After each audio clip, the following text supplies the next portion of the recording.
Hello foodies, అందరూ ఎలా ఉన్నారు? సో ఈరోజు మనం ఈ లాక్డౌన్ టైంలో కేక్ని ఇంట్లో ఎలా ప్రిపేర్ చేసుకోవచ్చు, చాలా తక్కువ ఇంగ్రీడియంట్స్తో ఇంట్లోనే మనం ఎలా ఈ కేక్ని ప్రిపేర్ చేసుకోవచ్చు, చాక్లెట్ కేక్ని అనేది చూద్దాం. ఈ చాక్లెట్ కేక్ చాలా చాలా ఫ్లఫీగా, చాలా టేస్టీగా, చాలా బాగుంటుంది. సో అందరూ ఇంట్లో తప్పకుండా ట్రై చేయండి.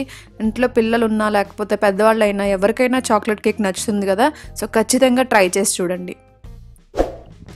ఈ ఛానల్ కనుక మీరు కొత్తగా చూస్తున్నట్లయితే సబ్స్క్రైబ్ చేయండి. అలాగే పక్కనే గంట కనిపిస్తుంది కదా, అది కూడా ట్యాప్ చేయడం మర్చిపోకండి. ముందుగా ఫస్ట్ మెయిన్ ఇంగ్రీడియంట్స్ ఏంటంటే ఓరియో బిస్కెట్స్ అండ్ మిల్క్ అన్నమాట. ఇవి మెయిన్ అండి. మిగిలినవి మీకు ఉన్నా లేకపోయినా ఏ ప్రాబ్లం లేదు. బట్ ఈ రెండు ఇంగ్రీడియంట్స్ మాత్రం షూర్గా ఉండేలాగా చూసుకోండి. ఓరియో బిస్కెట్స్ లేకపోయినా చాక్లెట్ కేక్ రాకపోవచ్చు. బట్ ఎందుకంటే ఓరియోలో ఎక్కువ మీకు ఆ కంటెంట్ ఉంటుందన్నమాట. కోకో పౌడర్ లాగా ఉండే కంటెంట్ ఓరియోలోనే ఉంటుంది. సో మనం ఇక్కడ మైదా అలాంటివి ఏమి యూజ్ చేయట్లేదు, జస్ట్ బిస్కెట్స్తో మాత్రమే చేస్తున్నాము. ఫస్ట్ క్రీమ్ మొత్తం కూడా ఇలా మనం సపరేట్ చేసేసుకోవాలి. బిస్కెట్ సపరేట్గా, క్రీమ్ సపరేట్గా ఇలా పెట్టుకోవాలి. ఇప్పుడు మిక్సీ జార్లో ఆ బిస్కెట్స్ని మాత్రమే తీసుకుని ఇవి క్రష్ చేసేసుకోవాలి, అంటే మిక్సీ పట్టేసుకోవాలి పౌడర్ లాగా.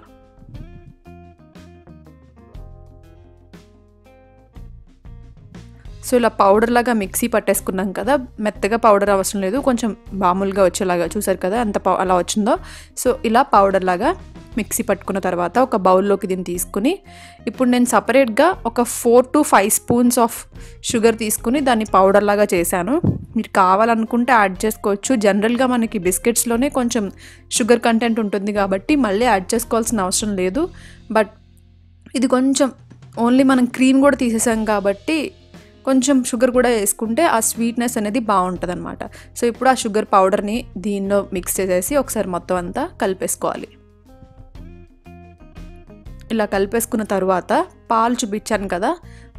సో ఆ పాలు నెమ్మదిగా కలుపుకుంటూ మీకు ఈజీగా ఒక బౌల్ పాలు ఈజీగా పడతాయి, ఇంకా ఎక్కువే పడతాయి కూడా. అంటే మీకు కన్సిస్టెన్సీ ఎలా వస్తుంది అనే దాన్ని బట్టి మీరు వేసుకోవాలన్నమాట.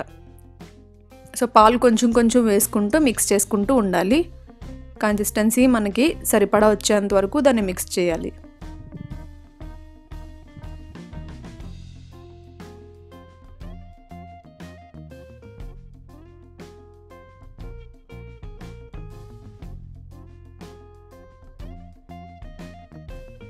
సో మళ్ళీ కొంచెం పాలు వేసుకుని మిక్స్ చేసుకుంటున్నాము. కన్సిస్టెన్సీ ఏంటంటే కొంచెం క్రీమీగా ఉండాలి, అలాగే కొంచెం వాటరీగా ఉండాలి. సో అలా కన్సిస్టెన్సీ వచ్చేంత వరకు కూడా మనం దాన్ని పాలు వేసుకుని మిక్స్ చేసుకోవాలి.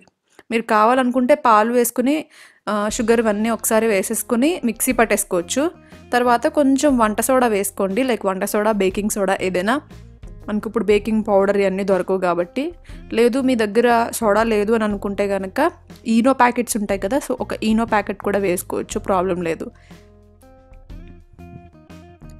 సో ఇప్పుడు ఒక కేక్ బౌల్ తీసుకోండి. ఈ కేక్ బౌల్ లేకపోతే మీకు ఏదైనా అల్యూమినియం కానీ అలాంటివి ఏమైనా ఉన్నా కూడా ప్రాబ్లం లేదు. సో దాన్ని మొత్తం గ్రీస్ చేసేసుకోండి ఆయిల్తో, బటర్తో, దేంతో అయినా పర్లేదు. తర్వాత కొంచెం మైదా వేసుకుని స్ప్రెడ్ చేసుకోండి, మొత్తం బౌల్ మొత్తం స్ప్రెడ్ చేసుకోండి. ఎందుకంటే మామూలుగా అయితే బటర్ పేపర్ వేసుకోవాలి. మనకి ఇప్పుడు బటర్ పేపర్ అవైలబుల్గా ఉండట్లేదు కాబట్టి, మనం బయటికి వెళ్ళే స్థితిలో లేం కాబట్టి ఇలా మనం ఆల్టర్నేటివ్ ఆప్షన్స్ అనేవి వెతుక్కుంటున్నాం అనమాట. కొంచెం మైదా జల్లుకొని మీరు మొత్తం అంతా స్ప్రెడ్ చేసుకుంటే సరిపోతుంది. సో ఈ బౌల్ని ఇలా రెడీ చేసుకున్న తర్వాత మనం ఏవైతే చాక్లెట్ చేసామో అది, సో దాని కన్సిస్టెన్సీ అయితే ఇలా ఉండాలి.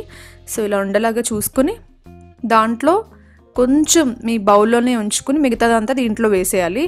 సో చూపిస్తున్నాను కదా, అది మాత్రం ఉంచుకోండి, మొత్తం వేసేయకండి ఒకేసారి. ఇలా వేసుకున్న తర్వాత ఇప్పుడు మనం దీన్ని స్టీమ్ చేస్తామన్నమాట. ఈ బౌల్ని ఇలా ట్యాప్ చేసుకోవాలి వేసుకున్న వెంటనే, ఎందుకంటే ట్యాప్ చేయకపోతే మీకు హోల్స్ లాగా వచ్చేస్తాయి అన్నమాట. సో ఫస్ట్ ఇప్పుడు ఇలా ఒక బాండీ పెట్టుకొని కొంచెం వాటర్ వేసుకుని బాండీ పెట్టుకోండి, వాటర్ వేసుకొని, ఎందుకంటే మనం దీన్ని స్టీమ్ చేస్తున్నాము.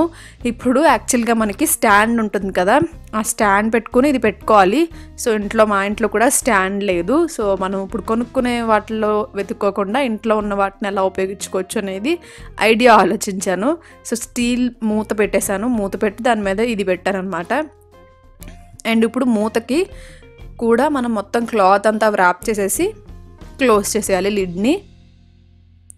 సో ఒక 5 minutes వెయిట్ చేసిన తర్వాత కేక్ ఇలా అవుతుంది. ఇలా అయిన తర్వాత మనం ఆల్రెడీ క్రీమ్ సైడ్కి పెట్టుకున్నాం కదా, సో ఆ క్రీమ్ని ఇలాగా పైన వేసుకోవాలి.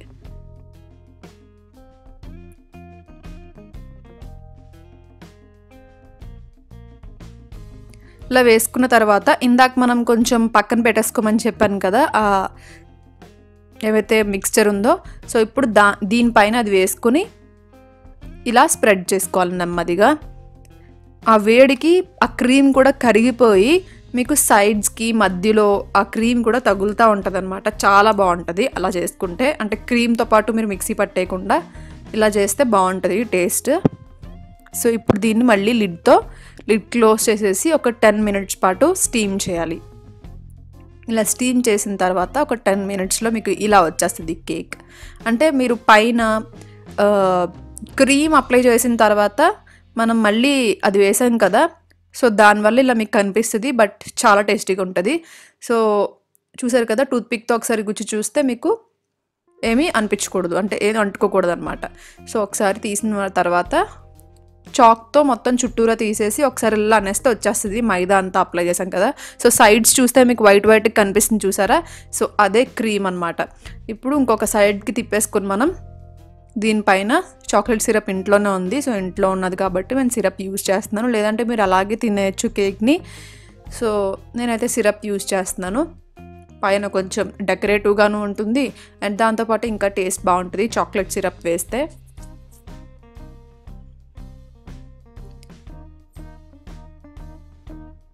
సో ఇప్పుడు ఈ సిరప్ని మొత్తం కేక్ మొత్తం ఇలా స్ప్రెడ్ చేసేసుకొని, ఇవి డెకరేషన్ అండి, ఇది కంప్లీట్గా ఆల్టర్నేటివ్, అంటే కంపల్సరీగా ఉండాలి అనేది అయితే రూల్ ఏం లేదు. సో ఇలాగా జస్ట్ పైన ఇలా స్ప్రెడ్ చేసేసుకొని, ఇప్పుడు నా దగ్గర ఇంట్లోనే డైరీ మిల్క్ చాక్లెట్ ఉంది, సో దాన్ని మళ్ళీ నేను ఇలాగా గ్రేట్ చేసేస్తున్నాను. టేస్ట్ వీటి వల్ల అఫ్కోర్స్ చాలా బాగుంటుంది, బట్ మీరు బయటికి వెళ్ళి వీటిని తెచ్చుకునే సిచ్యువేషన్లో లేము అండ్ దానికోసం అయితే వెళ్ళొద్దు.